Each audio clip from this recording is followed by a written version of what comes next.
Hello, everyone, and good afternoon. Welcome to Belial's Tea House. This is your humble proprietor, Belial. You know, for the longest time in my life, and this will just be kind of a discussion video, as I find it somewhat therapeutic to just talk about my problems to strangers on the internet. But hopefully, this manages to help some other people as well. You know, for as long as I've been alive, or as long as I've been conscious, I've had conscious. I've had obsessive compulsive disorder. It's called OCD. Now, a lot of people misunderstand what OCD really is. Um, it's not, just wanting things to be, straight and clean, although that can be part of it. It can manifest in that way, but that's not the sole manifestation, is what I mean to say. Not that that's not something that some people will do.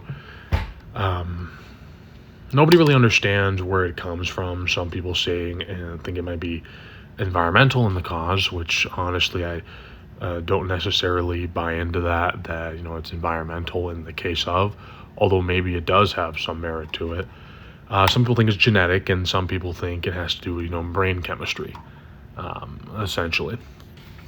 What it is essentially in a non very good way of explaining it, is it's as if your brain is stuck in fight or flight mode about various different situations. And usually it's something that would be non-consequential or nonsensical to the average person. This can manifest in intrusive thoughts, which is the main crux of my issue. Has always really come down to intrusive thoughts. Essentially, it has to do with the obsession, which starts with the intrusive thought, and then the ritual, which is essentially doing something in some regard that makes it feel as if that whatever is going to happen or not happen. I have to touch the door 3 times, or I'm going to trip and fall down the stairs. Stuff like that, essentially, which is very nonsensical, but that's part of the disorder. My issue has always come from intrusive thoughts, which are uncomfortable ideas of events that are very unlikely to happen or will not happen at all.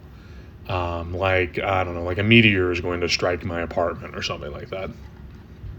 That's pretty out there, and that's not necessarily one of mine, but just to give you an idea of what we're dealing with here. And the thoughts will basically just keep coming and coming, and they really won't stop.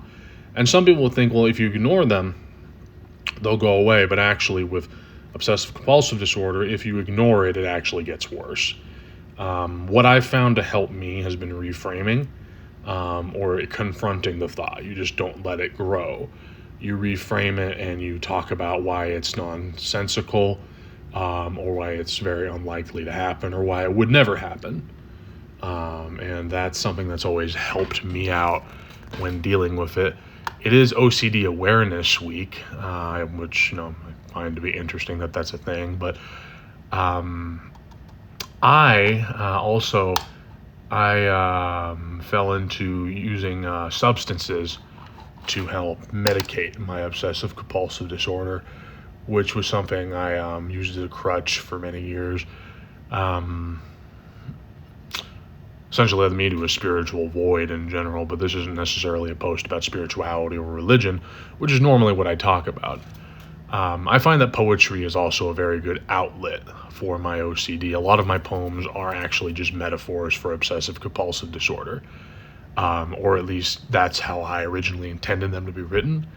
Although, people get what they want out of and what they need to get out of poetry. That's the idea of the art form, really. But OCD can be debilitating if you let it. If you essentially let it run your life. And it's hard. It's really hard.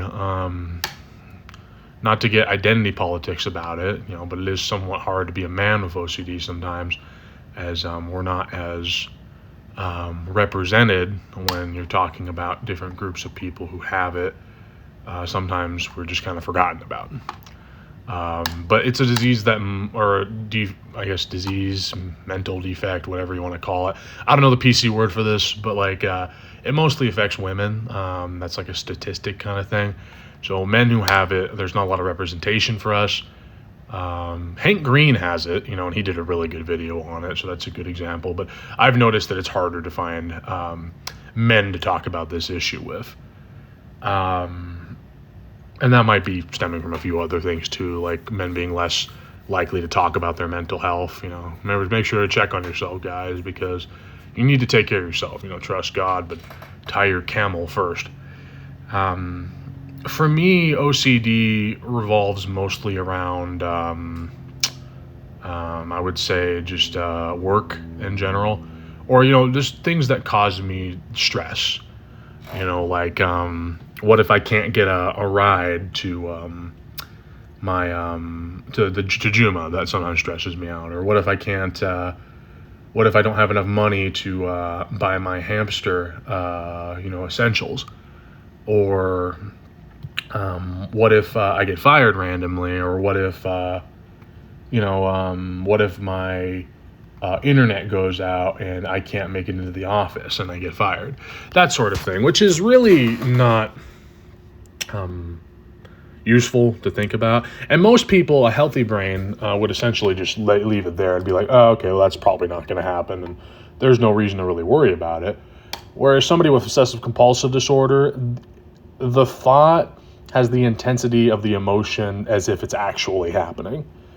So it's gotten bad for me before, to the point where I've called out of work multiple days before to essentially just hide in my bed and not actually leave my bedroom for a few days, because if I'm asleep, then I'm not having the thoughts, and that's not healthy to do. And I haven't done that in a while, but it can happen. I'm not currently on any medications for it, which maybe I should be, and I'm talking to my doctor about that. But really, the thing I found to help the most is really just reframing of the thought itself. You can't ignore the thoughts, because the thoughts won't go away if you ignore them. Actually, they just will continue to get worse. It's better to just work through it than to actually just try to ignore them, because if you try to ignore them, they're not going to go away. I've also found that along with my substance issues, which alhamdulillah, I've been clean for a while, although I don't want to say my actual clean date, but I've been clean a while.